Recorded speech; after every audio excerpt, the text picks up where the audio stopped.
are now behind enemy lines. Hey there, how you doing, America? Gene Berardelli here. Russ Galloway is out on assignment. He's doing a fact-finding mission for me. Ross, when you see this, I hope that gives you a little laugh. But joining me tonight is going to be a whole bunch of people from KLRN Radio. Starting off right at the top, Jersey Joe. How you doing, brother? Pretty good. Thanks for the invite. Really appreciate it. Listen, it's my pleasure to have you. I don't think we've done anything in a really long time together. No, it's... And why do you hate me?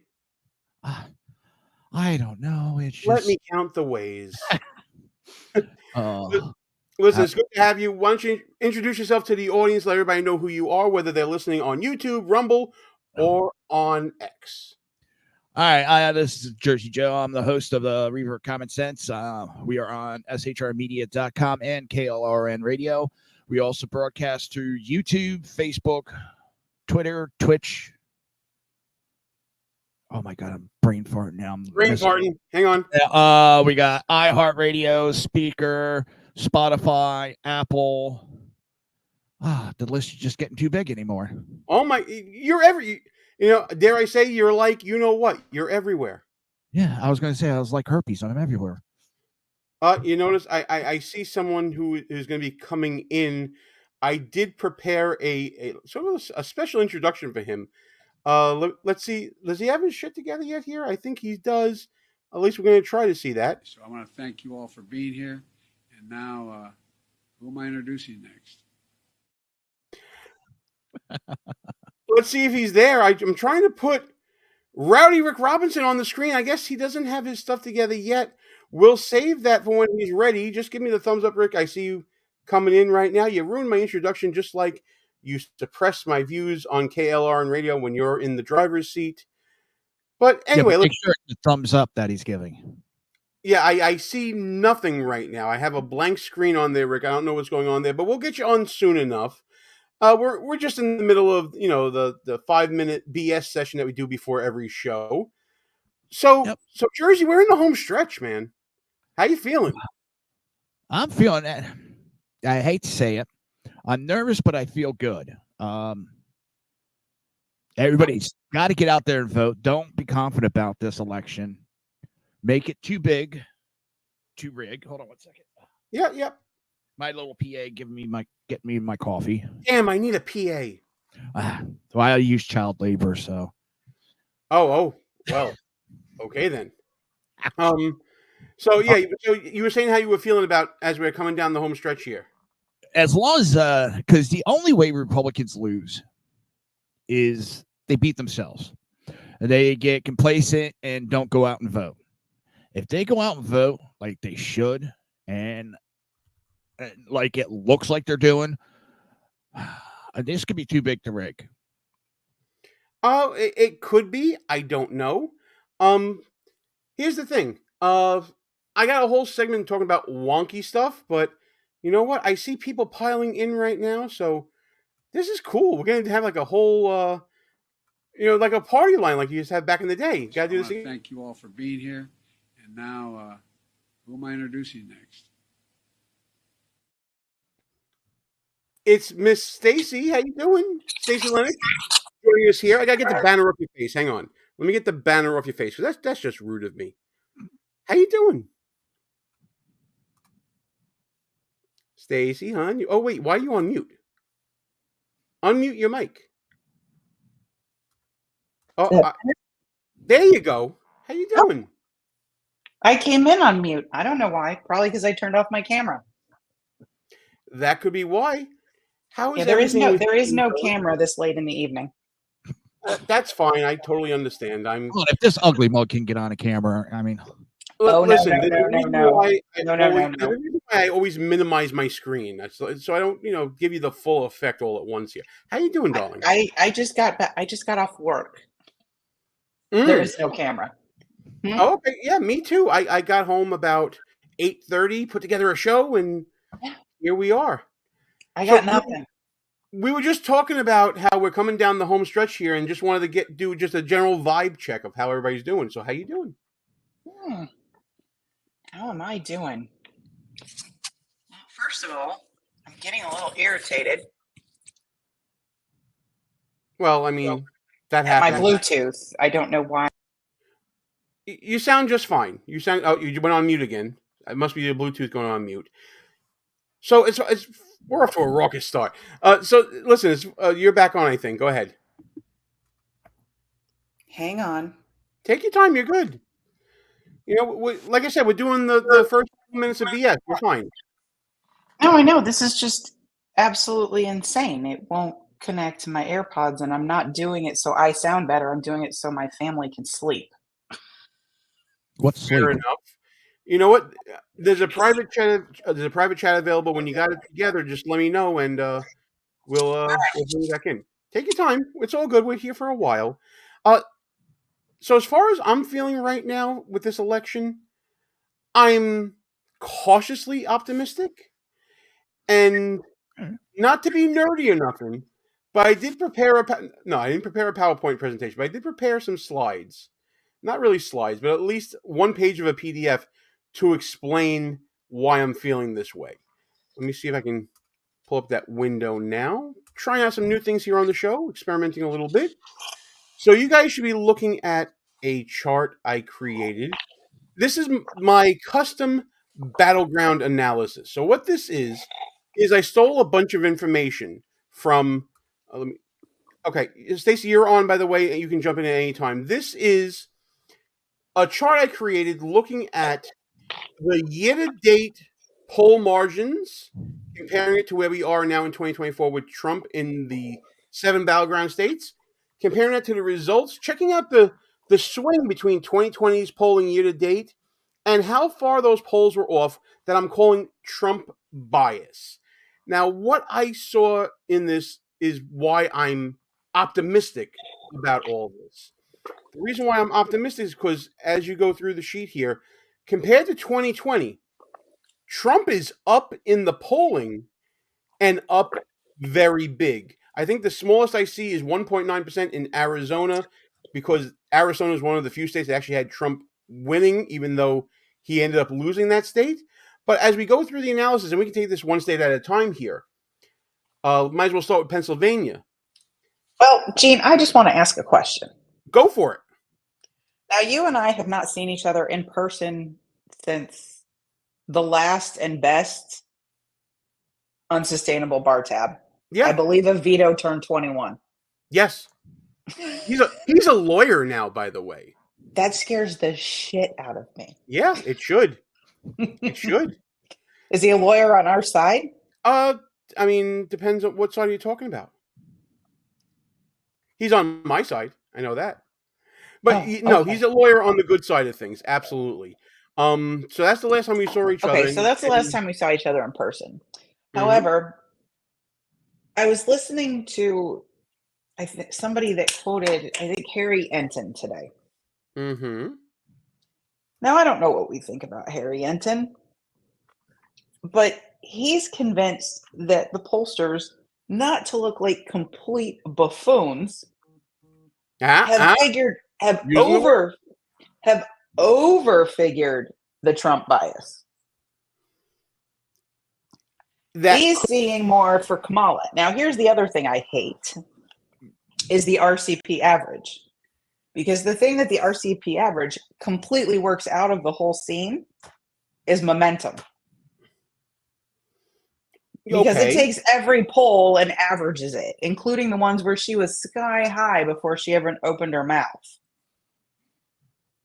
So they don't wait for momentum. And then we've got some people saying, who know the pollsters, and I do not, saying that they have done things to figure in some Trump bias and may have overestimated it. Yeah. Well, that's really the question now, isn't it? Because yes, the column I have on the far right that says Trump bias shows the movement of the polls and how they've been going. Oh, hang on, I got someone knocking at the door. He's I think he's finally gotten his you know what together. So here we go again. So I want to thank you all for being here, and now who am I introducing next? I'm introducing Mr. Rowdy Rick Robinson. That's who I'm introducing you. Are you okay over there? I've been here the whole time. It just wasn't finding my camera. I don't know why. Oh, well, I do have jokes for that. But I'm going to say wait. I feel like I'm on some kind of weird episode of Toxic Masculinity. Well, no, that was an hour ago. You missed it. Hey, listen, you have your choice. You have your pick of the litter. That's fantastic for you. Look how lucky you are. You're going to have a running on the screen. We're losing Jeff. Damn it. Oh, well. Thanks, no. Rick. So we were just about to talk about the battlegrounds and the polling, and Stacey had a question about whether or not the polls are now overcompensating for Trump. That seems to be the question, but I don't think so, because when you look at the sample sizes in many of the reputable polls, it's not like the sample sizes has changed. It's not like the breakdown between D to R has changed. What we're seeing, though, is maybe Trump supporters coming out and declaring who they are a little more proudly than they have. But the column on the right in my little prepared thingy here, that Trump bias, shows the improvement in the polling from cycle to cycle. So, for instance, in Pennsylvania, the Trump bias was 6.8%, which means that while Clinton was polling at plus 5.6, Trump actually won by 1.2. Put the numbers together, that tells you how biased that poll was. It was devaluing Trump by 6.8%. So if you look at the trend on a lot of these battlegrounds, we're using Pennsylvania as an example, the polls improved markedly from 2016 to 2020. Brought it down from a Trump bias factor of 6.8 down to 2.4. Almost a 66% improvement based upon what the poll number was year to date to what the result was about a week later. So if that trend continues, I would have a little more confidence in the polling. Yeah, but you also got to take. But here's my problem with using, like, let's say Pennsylvania or Georgia in this analysis. It's simply that I don't have a whole lot of confidence that some of that vote was not, shall we say, on the up manufactured. No, I get that. Jersey, you were about to say something as well. One of the things I think people aren't taking into account with Trump polling better this year is not a bias, but he's improved his numbers with the Muslim community, Hispanics, the blacks, females. When you look at those metrics, they're all up. Gen Z, yeah, he's doing better in all those categories, so his numbers are going to look better. Democrats have been running people out of their party. Van Jones, I think it is, on CNN was even commenting on how bashing whites, bashing masculinity, bashing this, bashing that it's run people out of the Democrat Party, and they've run right to Trump. They started. Yeah, I think that's really where he's polling a little bit better. But you bring up a great point, actually, because when you look at, there was an Arab News YouGov poll that came out last week. We talked about it on the show last week. In that poll, Trump was +2 within the pool of people that they polled, but also notably, Jill Stein is being looked at as the alternative candidate in many respects. She was breaking, I think it was 4%, maybe even close to 5%. So she's being used as sort of the proxy. And that backs up just my own, I guess, lived experience on this, because I'm actually friends with Linda Sarsour on social media. We actually know each other. And I every now and then I scroll through the comments to see what's going on her page and what she's talking about, just to get a vibe check. And the vibe in the reaction to her statement about you can't go third party was the majority of people in our comments saying that they were going for Jill Stein, which shocked me, really. I was very, very pleased to see that, and a little bit shocked, honestly. Rick, what do you having heard that, what do you think about that? I mean, I think there's a reason that, oops, hang on. I just realized I'm not on the right screen. So I think there's a reason that Kamala Harris has been panicking about third-party candidates and been doing everything she can to try to get everybody's attention away from the third parties that are remaining. because they're using the lines that we used to use.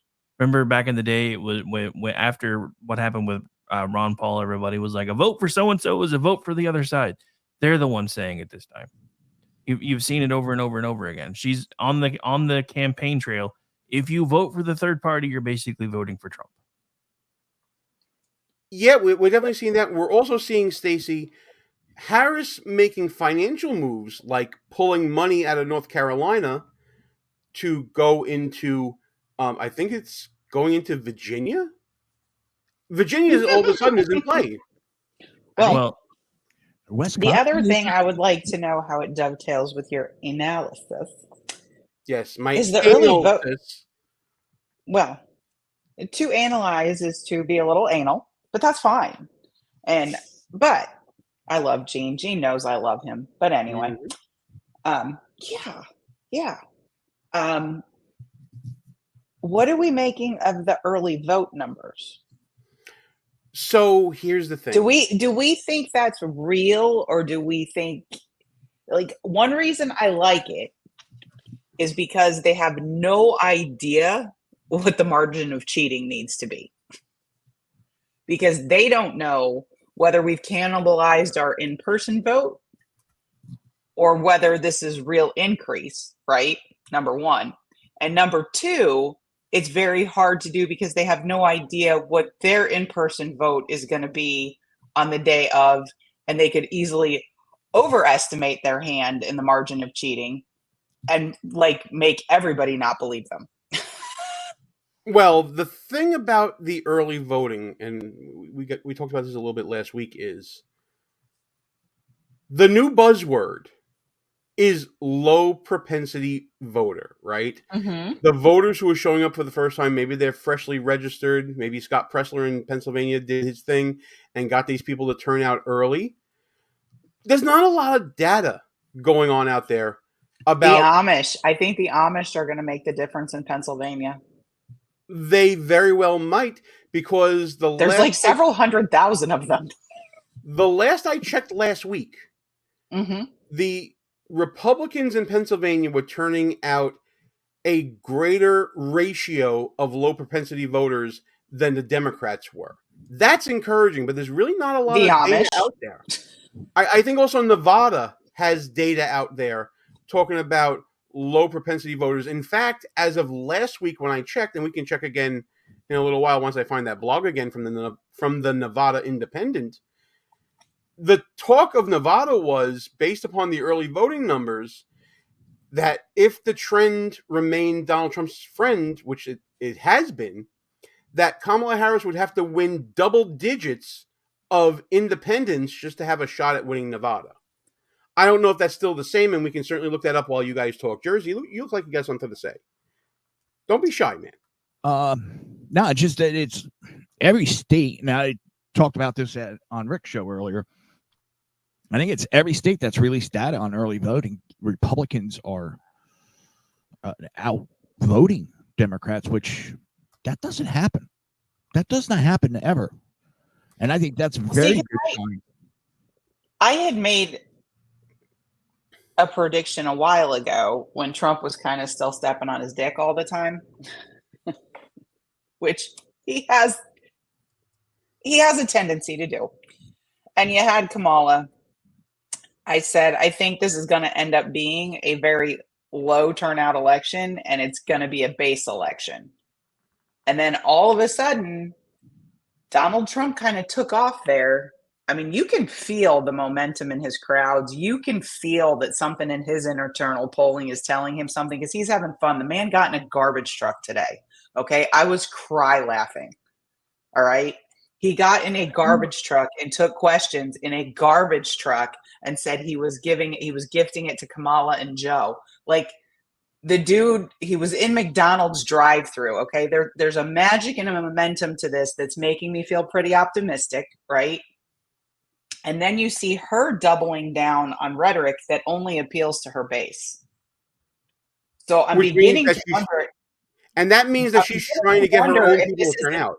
Yes, that's what. If it's a base election for Democrats and it's a base plus for Donald Trump. And I don't think the Democrats have the push behind him to get out and vote. They're not excited about Kamala because when you look at the data for her rallies, pretty much 3/4 of all of her rallies have been there 3, 4, 5 times. Well, gang, I'm people. And she has to have Beyonce there and pretend she's going to sing to get people to show up. How many times has she done a rally this year that she's had to pull in an act in there to get people to come?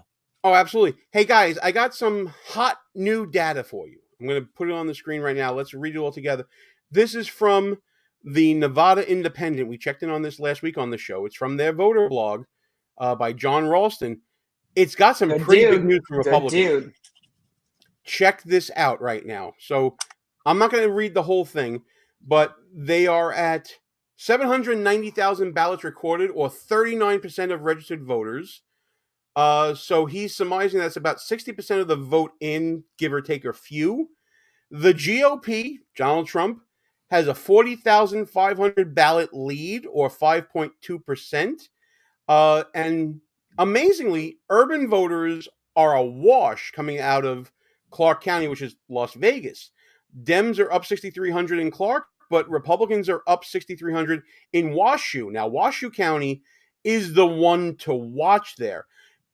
Basically, when you go through all the analysis, Washoe County went for Biden plus 12,000 voters. Ralston is commenting, and I got to find the part here because I was reading it while you guys were talking here. Harris would have to win Washoe by 20,000 votes. Again, Biden won Washoe by almost 12,000. And he's saying, could Harris win Washoe by 20,000?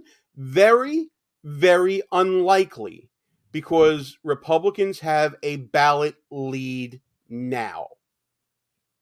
Well, one of the smart things I think the RNC did, they got 2 people in charge of it that are being proactive instead of reactive. And they've brought in a lot more attorneys. They're watching these attorneys. Well, I think Harmeet Dillon kicked their butt into that too. But they trained 200,000 more poll workers this time. Mm-hmm.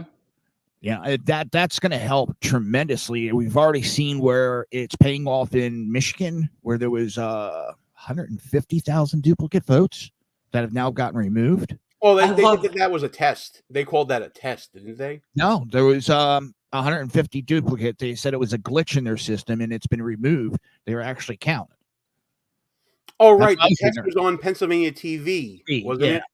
With them saying that Harris won? Was just more a distraction to try to, let's do an oopsie and try to change the subject off of the garbage truck. Yeah. Oh, yeah. We're gonna get to the garbage truck. Trump doing that garbage truck was beautiful, but he's done it time and time and again. And every time they throw a negative at him, he turns it into a positive. Deplorables, that little frog. He just does it time and time again. The guy is smart as hell. And for me, the way he speaks, the way he acts, that's nothing for me. I'm from New Jersey originally, and that's the way we act up there. It's the way of life. Yeah. I'm up here in the People's Republic of New York, on Long Island. I'm in you know how people talk and act up there. Because you're from the People's Republic of New York, what did you take Mayor Adams' comments for when somebody asked him about the Madison Square Garden rally, and he's like, no, everybody has a right. I mean, he was very, very unbiased and neutral. I was shocked. Well, what I took from it is that he knows he has to mind his P's and Q's right now because he is under indictment. So he is trying to stay out of controversy.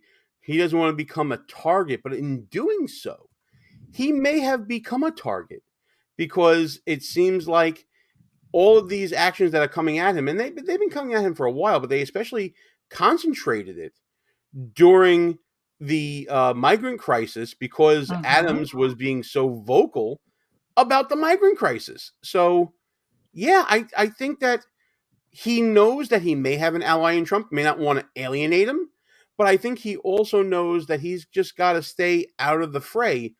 Otherwise, he's going to get really stepped on by both sides. That's my thinking. And then, what do you make of Senate candidates in the swing states doing pro-Trump ads.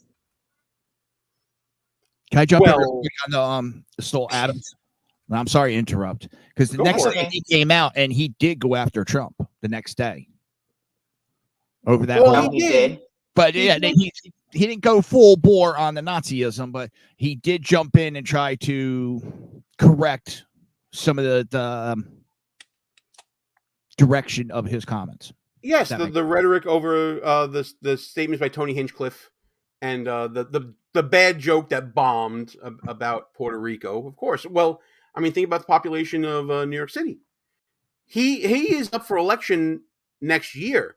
If he thinks he's running, which to me is freaking nuts if he is, he's got to try to keep that population on his side because, you know, he needs them to win. So, of course, he's going to say that. I'm sorry for interrupting. Knowing a few people from Puerto Rico, all of them know the island has a trash problem. None of them misunderstood Mr. Hinchcliffe. Well, It was tame compared to his normal comedy routine. Oh, let's just say the guy bombed. There's no way to get around it. He I'm was not saying that, but his comedy routine is usually more offensive and vulgar than what he did. well, it's also a matter of know your audience, right? He's usually being in a nightclub with people who came out to see him, and he's doing his shtick.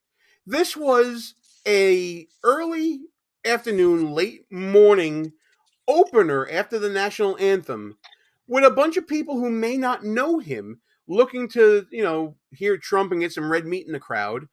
And he's doing his routine. He's feeling his way through his routine. That's why he's saying, oh, that's what you guys want to hear. Oh, that one didn't work. Okay, fine. Just hang with it. And that's what he was doing. It was not his crowd. It was not his audience.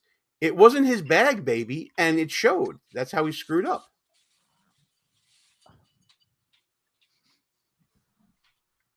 I agree. Yep. It's okay. Hang on. I got something for these awkward silences because, you know, Rick doesn't want to talk. Well, we're waiting. I'm being oppressed Today, Junior. I'm being oppressed over here. You know? Nobody's oppressing you. I'm trying to be nice and give other people chances to talk. You're you here. and I'm Stacey have encouraging. forever. Look. I even have you on camera now, so the world can see you. Whose fault is that? Well, Everybody knows I have a face made for radio. so do I. Listen, I am not what you would call a handsome man. All right, so we can all deal with it and be on camera. No, that's why I kind of gave up and just decided, you know what? Everybody's doing it this way now. It's the only way to really get any attention anymore is to do the whole video streaming shit. And I'm kind of glad we did because now instead of, you know, being happy that we're hitting 50, 75 people at a time, we're literally hitting hundreds. Like right now, just as an example, while I'm hanging out on your stream, I'm also streaming you to our stream. And you should say hi to the 317 people that are currently watching you from our stream. Woo-wee. KLRN always represents. Always. Doesn't matter what time of day, doesn't matter what day of the week, doesn't matter which show. The people are there all the time. And sometimes they dribble onto my stream personally, and I love that as well. And by the way, while we're all here, wherever you are, whether you're watching on YouTube, whether you're watching on X, whether you're watching on Rumble, whether you're watching on X via KLRN, like the stream wherever you're watching it. If you can subscribe to the channel, please subscribe to the channel wherever you are.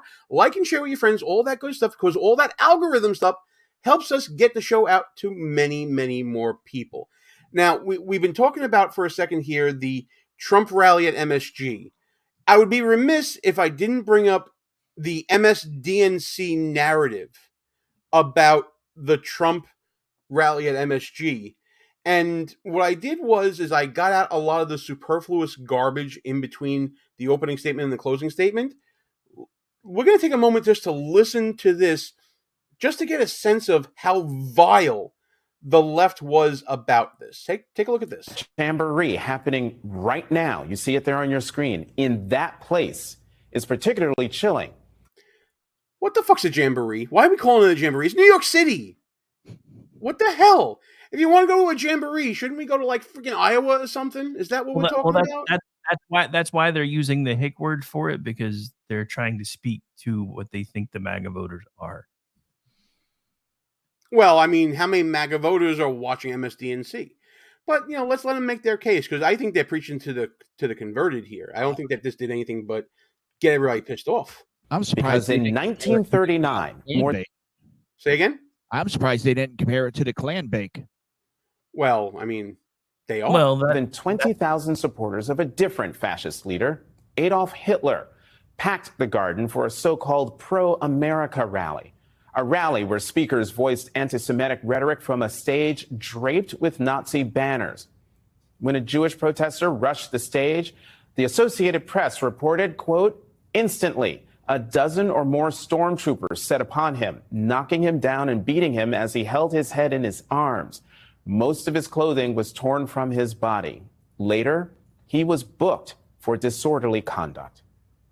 Now, against that backdrop of history, Donald Trump, the man who has threatened to use the military against opponents he calls enemies from within, who has threatened to use the troops to quell what he says are lawless cities, and to use those troops to carry out mass deportations of immigrants, is once again turning Madison Square Garden into a staging ground for extremism. Wow. They laid it on thick, man. I only have one question. Yeah. What do these people have against MSG? Put MSG in everything. Just saying. Oh, Uncle Roger, what are you doing? No MSG. Why you get stomach ache? No. I have a question. You always have a question. At what protest recently are Jews being beaten and locked out and Yeah. harassed? And I'm pretty sure it's not Donald Trump rallies where there were Israel flags all over the place. I'm pretty sure it was on left-wing college campuses with left-wing college presidents in charge. Well, I mean, you just basically described the Ivy League, haven't you? You certainly Pretty described Columbia. Correct. How many Jewish groups have come out against this comparison? And how, I know we don't have numbers, but how many Jewish people may have been voting for Kamala because they were Democrats went, I'm done with it. I'm switching my vote. Oh, absolutely. Just diminished the Holocaust. And that comes from a Holocaust survivor came out and said, you're diminishing the Holocaust by pushing this rhetoric. Kamala Harris. Well, and you're also insulting Billy Joel. Like, if all you have to do is show up at Madison Square Garden to be a Nazi. Well, I mean, there wasn't any discussion about the backdrop in 1992 when Bill Clinton and Al Gore held a rally. Well, it's not even the same building. Yeah, but didn't they hold and they were carrying Confederate flags then? Oh, not Bill Clinton? Nah. Yes. No. Oh, yeah. Yeah. Were they? Yeah. All right, so this is where you have to forgive me, ladies and gentlemen, everybody in between. I was 14 years old. Got them all. Got them all. But yeah, like I said, the clam bake. I mean, the DNC back in 1929, was it? I mean, it's one of the longest DNC conventions ever. Held their convention in MSG, and it was majority Klan members. So anytime DNC goes anywhere near that, can we say it was a Klan bake? Well, No, I mean, listen, I think that the pendulum has swung so far the other way that, between the members of the squad that survived the primary purge, I think it's swung so far the other way that it's not so much that sort of hate. It's the opposite hate right now. Yeah, it's just because people went there, and now Donald Trump went there. Does it make he's a KISS member? KISS performed there. I mean, I've seen the Jackson 5 at Madison Square Garden. I've seen Billy Joel at Madison Square Garden. I've seen a member of the Rangers. I've seen the WWF there as well. So, yeah, I mean, I guess paint them all with the same brush, right? That comment. All right, listen, I got to do some grift here, guys, because we're about halfway through the show, so I want to thank everybody for listening to Behind Enemy Lines. I'm Gene. Ross is not here right now, but check out some merch if you're not liking and sharing the show. You want to do something else? You want to get some cool stuff? Check out the merch at shop.buffoonoftheweek.com. We have bunch of stuff, bunch of mugs, bunch of glasses, silverware, glassware, I should say, hoodies, all types of stuff. We got dog tags just to go along with the theme. Shop.buffoonoftheweek.com. And I've said it already, wherever you are, like the stream, share it with your friends, all that really good stuff. I thank everybody for being here, but check out some of the good stuff we designed for you to wear. I mean, look at that beautiful thing with the barbed wire. I'm picking that up next week, actually. I got the paycheck coming in next week. That's what I'm getting. So thanks for tuning in, guys, and let's keep the show going. And this is a little tangential to what happened at MSG. We're going to be talking about a friend of mine, actually. And Stacey, I don't know, did you meet Ryan Girdusky when we were at CPAC? I've met Ryan Girdusky several times. I've interviewed him a couple times. Well, Ryan is a friend of the show. And what I mean friend of the show is about 12 years ago, when we were just doing audio podcasting, I gave Ryan the keys to the show. You come up with the show, you come up with the topics, you say whatever you want, we'll give you the platform, you broadcast it out. It was one of his first ever, solo journeys. And he did a good job. He got me in trouble with because at the time we were called Brooklyn GOP Radio, and we were actually sponsored and financed by the Brooklyn Republican Party. And Ryan was a little bit, let's say, controversial in language and topic. And I got a strong talking to about giving Ryan the show, but I loved every minute of it. And ever since then, I've loved watching him grow into the great man of great character that he is. And when I saw what happened on CNN with these goddamn hypocrites, and I did a whole video on this this morning, and I'm not going to get hot over it like I did in that video. When I saw the gaslighting from CNN, all the gaslighting I saw, and then Ryan still punching back, even after those hypocrites over there banned him from CNN, it was really good to see. I just want to relive this moment where boom went. Quick question. The pager? I think boom went the pager. Yeah, boom went the pager. Stop doing. You're called an anti-Semite anti-Semite more than anyone else's table. Yeah. And people will sit there and no, by me. I never called you an anti-Semite. Okay. I mean, I'm not sitting here saying I don't. I'm a supporter of the Palestinians. So I'm used to it. Yeah. I hope your beeper doesn't go off. And all I have to say to that moment is.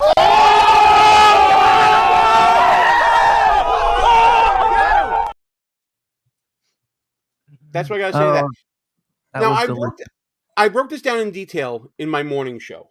And here's what happened.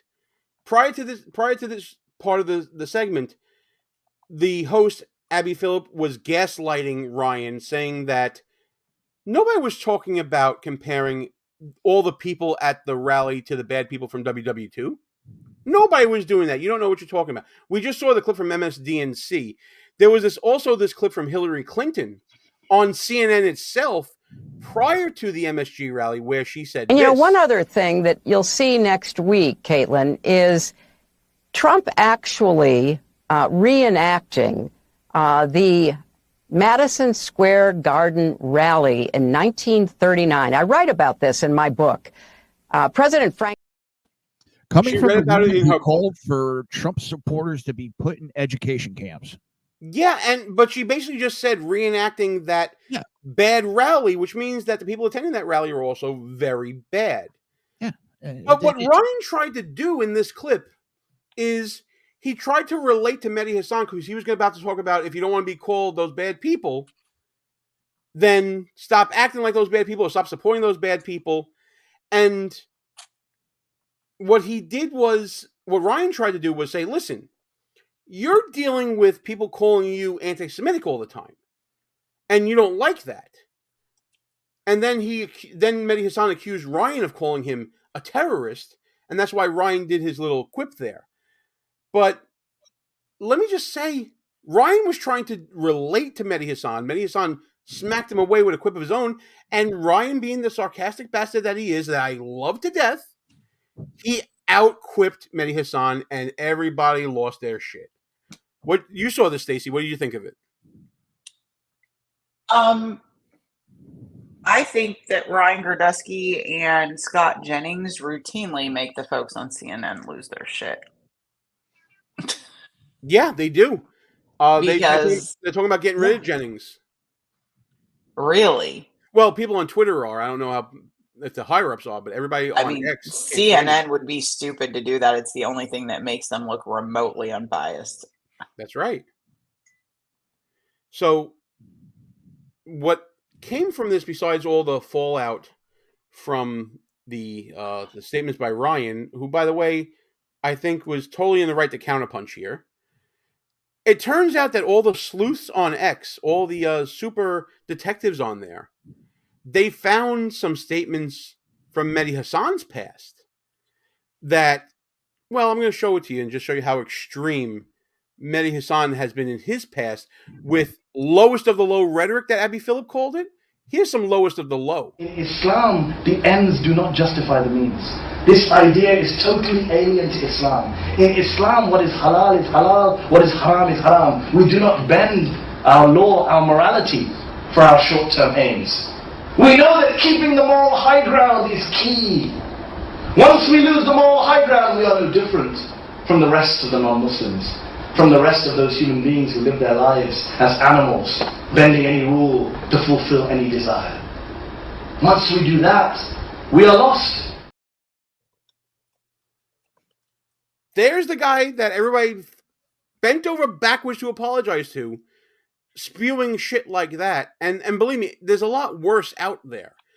Comparing LGBT people to people who do bad things with children, claiming that people who are not Muslim are like sleeping with their family members, that they're the lowest of the low and the worst of the worst people. In Islam, the ends...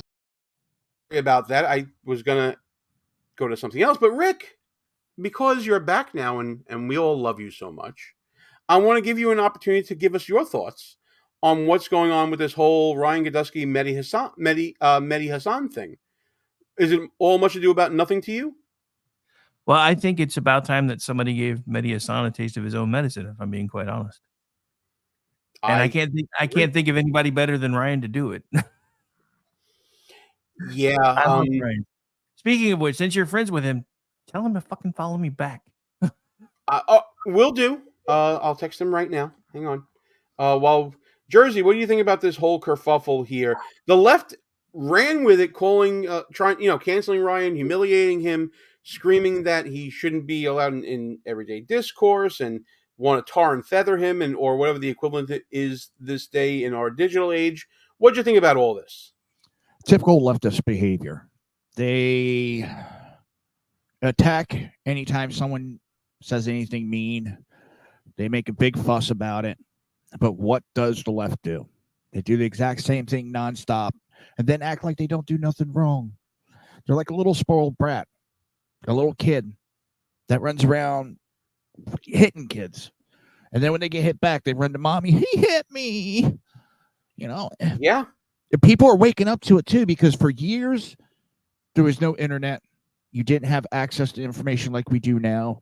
Up until the last couple of years, stuff could be hidden. Twitter hid stuff. Now it's out there and open, and it's waking people's eyes up, and they're getting tired of actions like that. I mean, MSNBC, CNN, look at their ratings. They're in the toilet. CNN, I could see a slow turn they've been doing.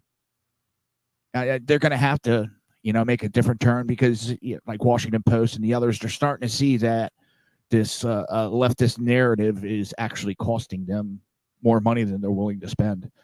And it's just, people are tired of it.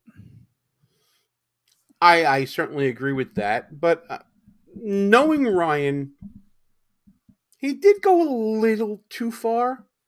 And the only part that he went too far with was the on-air apology that came afterwards to me. Now, this is because Ryan's a sweet guy at heart.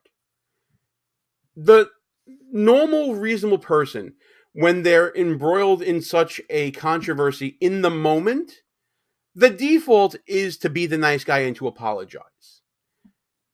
The grizzled politico who's soulless and heartless and doesn't remember the first time he sold out they would know to think on their feet to quell it down in a different way other than apologizing.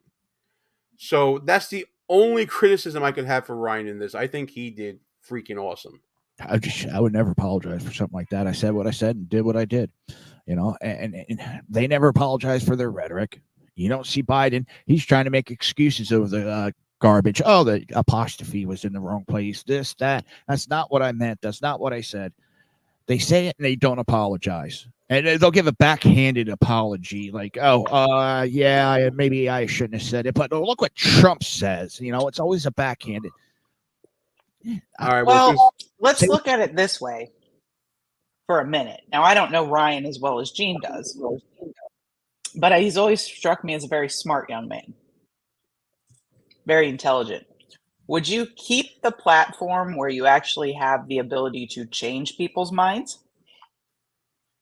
by saying you're sorry? Is it a calculated, if I can stay at this table, I'm going to say something that somebody's actually going to look up online and figure out I'm right, and it's going to change their mind? That's why Jennings does it. I'm sure of it. No. Well, there's too many places out there to go. And this is if somebody is, I deal with the public. If somebody watches CNN and believes in that forum, that's what they're going to watch. It's not because they're stupid. It's because they've watched it since Ted Turner ran it, and it was something to watch. And him apologizing isn't going to change their minds.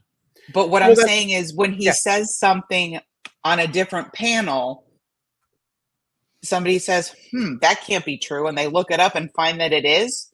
That opens the door to them finding out other things that he says are true. I do believe that happens because I've seen it happen.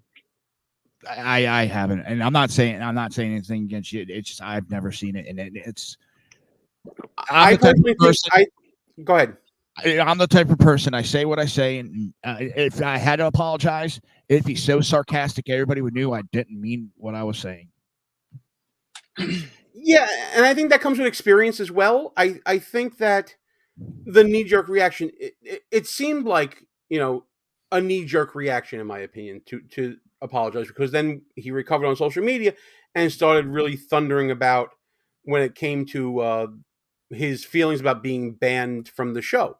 So I think certainly he apologized in the moment because there was a misunderstanding and a miscommunication, it seemed like, between him and Hasan. But once he saw what was going on in the fallout of all this, then I think he realized, I'm not going to show weakness here. So that's what I think happened here. And by the way, I know I talked about the clip that I did on this. You guys got to check out The Hill Rising and Amber Duke just shredding No Mickey Const in the discussion about Ryan. I definitely recommend people check that out. And on the replay, I'll put a link to it in the description as well. But everybody's mentioned Trump and garbage based upon Joe Biden's comments. I'm just going to throw this one. How do you like my garbage truck? This truck is in honor of Kamala and Joe Biden.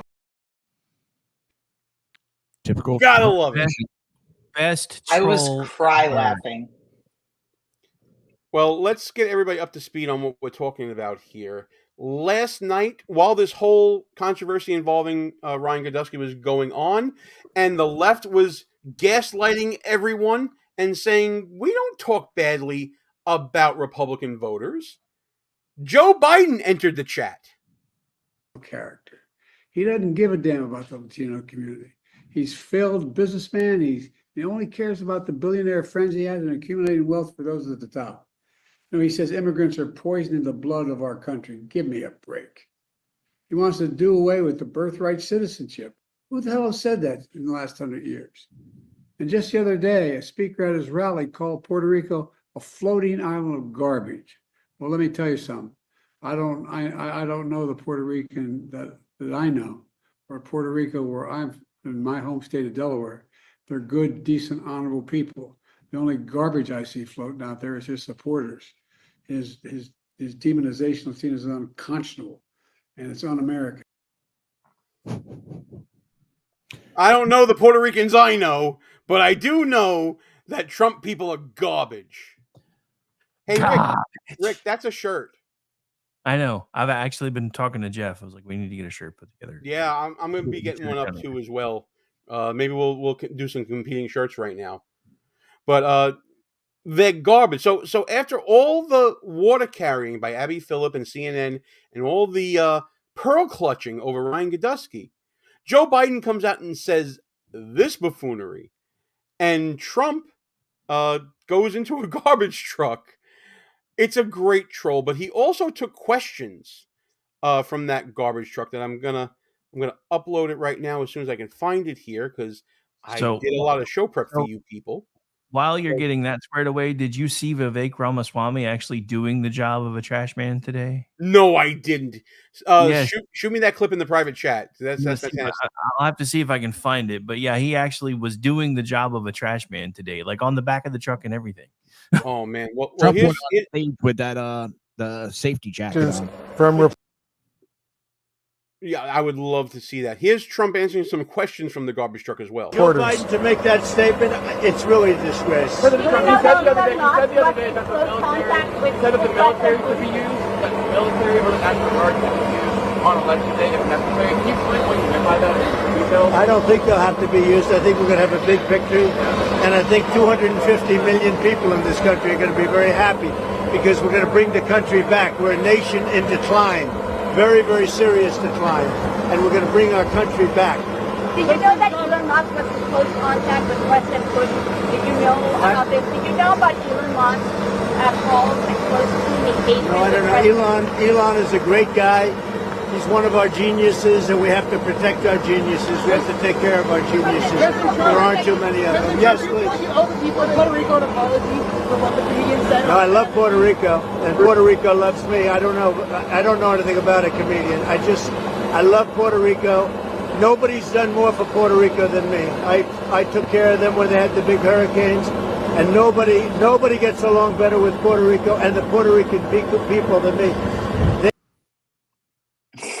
I love him so much for these answers. Well, do you know what I loved almost as much? Go ahead. So Marco Rubio approaches him live at a rally to explain Joe Biden's comments. And Donald Trump handles it in stride and then basically says, you got to forgive Joe because he's a demented vegetable. Oh, good Lord. I honestly wonder if he's purposely going out there and saying stuff like that and doing this stupid stuff just hurt Kamala after what she did. I think he's trying to sabotage her campaign. I don't think he's that with it. Well, we talked about this on the pop-up that you and I just finished a little bit ago. I don't know if he's cogent enough to be the one doing it, but I can almost see Dr. Jilly coaching him to do it. Yeah. Do you guys remember a show called Golden Girls? Yes. Do you remember Sophia? Mm-hmm. Sophia, and how the filter was gone between her brain and her mouth. Yep. I think that's where we are with Joe Biden. If he thinks it, he's going to say it. So he's in his picture at Sicily, 1929. Yeah. He's in that mode of his life, huh? Yeah. Mm-hmm. Yeah.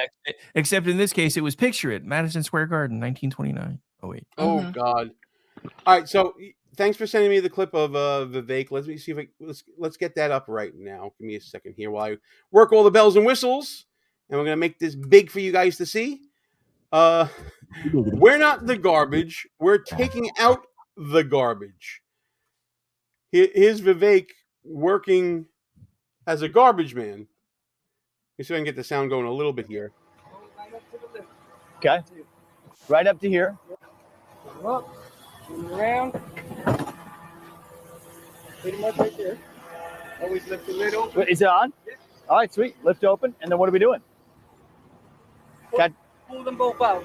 Pull them both out.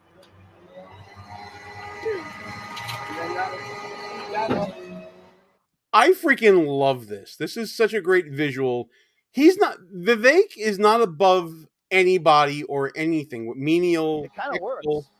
Should I pull it back again? It works. It works just like Donald Trump doing the drive-thru in a tie. Like, it's just authentic. I don't know how else to explain it. And that is the way to explain it. It's genuine. Mm-hmm. If there's a disconnect, there's a genuine feeling of trying to breach that gap between people. That's what I think you see with Donald Trump. I don't think you see that authenticity or that genuine desire to connect with people from Kamala Harris. And I think she's terrified of people. Right, but why would you see that connection when Dude, she's palling think around about- with Beyonce? She doesn't even pal around with Beyonce. She's terrified of Beyonce. They didn't have a conversation. No, but that's Beyonce what got she up wants there. people to think, though. But she wants people to Beyonce think got that up there she out was- of some obligatory relationship she has with Barack and Michelle Obama. She doesn't give a flying F about Kamala Harris. She didn't even like sing a note at the rally. She was there for 3 minutes. It was pathetic.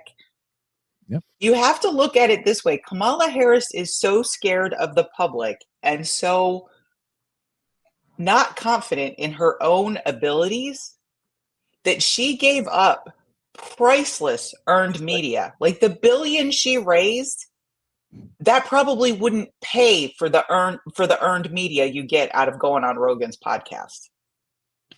Oh yeah, I mean we can talk about that as well. Rick, But I do you have mean, another you show just- scheduled? Are we going to go overtime here? What do we want to do? You can't. You guys are fine to hang out if you want. I have to jump in about a minute or so because we are going to change feeds. But you guys can keep going because they can always just catch the rest of it later for the folks that come over with us. Yeah, and I got to jump too. But Oh, so you know what then? Then we'll save that for maybe some post-election analysis. But let's do what we normally do here on the show when we get to the end, and that is some final thoughts from everybody. Let's go around the horn. We'll start with Jersey. Any topic you want for any amount of time that you want. I'm just going to keep it short and sweet, and I'm going to copy Sackhead Sean. Kamala Harris is AstroTurf. She is fake. Everything she does is staged. I mean, look at the last video of her going to a bar, and oh, there's microphones here, and then she grabs a beer, puts it to her mouth, and doesn't even drink it. And it wasn't even, oh, well, maybe she just took a sip. It was nowhere near her mouth. And she is fake. And people see it. And nobody likes the woman. the beer All thing right. was Excuse me. hysterical. Say that again? The beer thing was hysterical. That was shades of Elizabeth Warren. Hey, Ed, you want a beer? Like, yeah, no. Yeah. He's like, no, I was. As a woman who drinks beer, no, that wasn't even, no. That's right. All right. Jersey, where can people find you? Oh, forgot about that. SHRmedia.com and KLRN Radio, of course, and all the social medias, top to bottom. iHeart, Spotify, Spreaker, Apple, YouTube, Rumble, Facebook, X. List My, goes on. my basement. Yes. Yeah, there too. 9 to 5 on weekends. Jersey, thanks so much for tuning in. You can, of course, hang out to the end here. Stacy, you got to go too. Tell everybody where we can find you and give me your final thought. You can find me at Scott's Fire on Twitter, SCOTSFYRE. I am now going by the Rubbish Princess because I'm not a garbage person. I am a rubbish princess. Okay. Gene, that face. I even have a meme. Where are you, Ross? I need you back. Where are you? I even have a meme. That's fantastic. Anyway, I agree with everything Joe said. The problem I have is I still don't know what's going to happen. America could still disappoint me. I mean that's true, but we are eternally hopeful, though. So thank you so much for coming on, Rick. It's all yours, pal. You got an election night stream going on, don't you? yes, we will have actually some crossover coverage happen on the KLRN Radio. We've got SHR Media is going to be making some stopovers. They'll have their own stream running, but they'll be joining ours from time to time because unlike the Ghostbusters, we do cross the streams. Also, we'll have some the folks from Manorama will be joining us off and on throughout the night. We're going to have panelists of our own. We'll be probably, and I'll also be live blogging for Twitchy, so I'll probably be working into the wee hours, kind of like tonight, because I'll be running streams till about midnight my time, because we picked up a show that's done that comes on after me and Ordy now, so I'll be working till midnight. Well, But anyway, so as far as everywhere, as far as everything anybody else has been saying, I'm just going to say what I've been saying all along. I don't care what the polls say.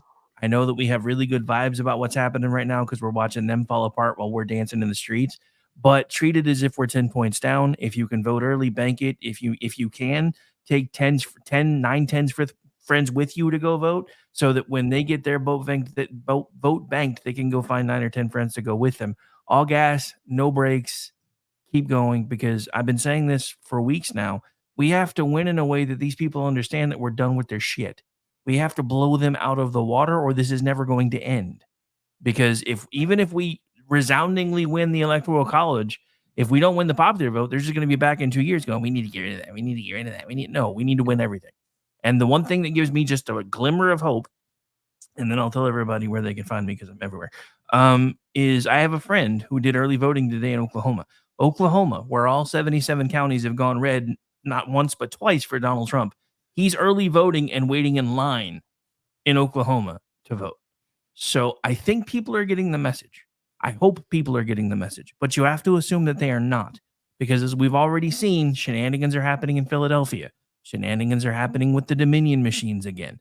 So we have to outperform the cheat. So I don't care if you think you live in a safe red state, go vote, because there has to be overwhelming proof, because there should have been last time, but they still managed to convince enough people that there weren't enough shenanigans the last time. As far as where you can find me, I'm pretty much everywhere at Radiovic73 on most social media platforms. Please follow along with the station at KLRN Radio, our new news branch at Digital Beacon US. And I'm pretty much streaming 24 hours a day, 7 days a week until the election's over. So that's the easiest way to find me, is just go to KLRN Radio. Yes. Hey, two quick things. Sure. One, I want to thank you for the invite to the show. I really appreciate it. And number two, what I love saying on my show, vote like you're the third monkey on the ramp to Noah's Ark, and brother, it's starting to rain out. Absolutely. You got a blind date with Destiny, and it looks like she's ordered the lobster. That's my little line there. Guys, thank you so much for coming on. Follow all these great fucking people, folks. I don't have a final thought here, because honestly, it's pretty much all been said. Remember from the beginning, when we were talking about Joe Biden, Kamala Harris was seen as the liability, the anchor on the ticket. She hasn't changed. That hasn't changed, folks. She's still the same unlikable person that her staff can't stand her. The people that work with her can't stand her. Why should you have to stand her any longer? Get out there, go vote. But more importantly, thank you all for coming on the show. We're going to shut things down here. So from behind enemy lines and all our friends here at KLR Radio, it's time to shut it down and play out my motherfucking anthem. Good night, folks, and see you on the other side of the election. We're not allowed, not without electoral. Go fuck yourself. Is that clear?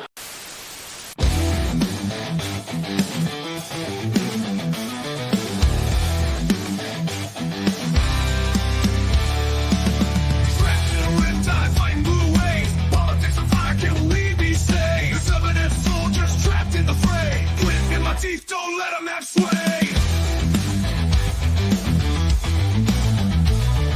Conservative battalions walking them out, marching through the streets while the buffoons all shout. Move in the shadows, flag on my chest, repping my clan, putting faith to the test. Cause left leg loose behind enemy lines, fighting for the truth, feels like wartime. Don't back down, keep it rugged and raw, cool in the chaos, but loud in the war.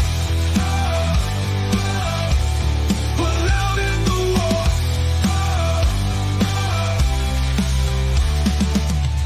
Thunder, arm in advance, march to the anthem, this is our chance. If I ever stand with a smirk in a gaze, holding down the fort in this Democrat cage.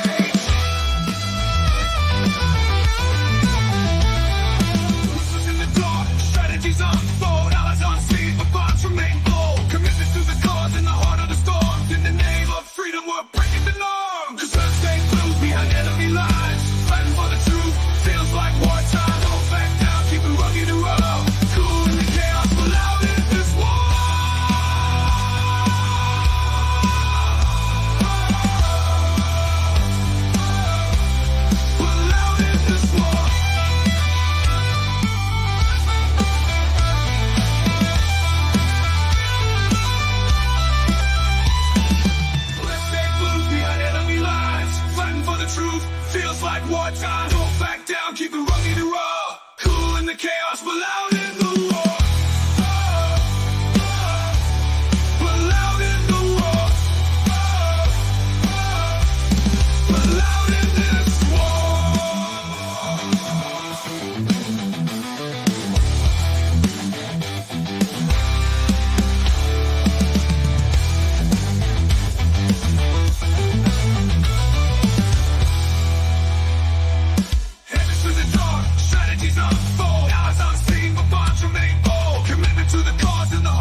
we're breaking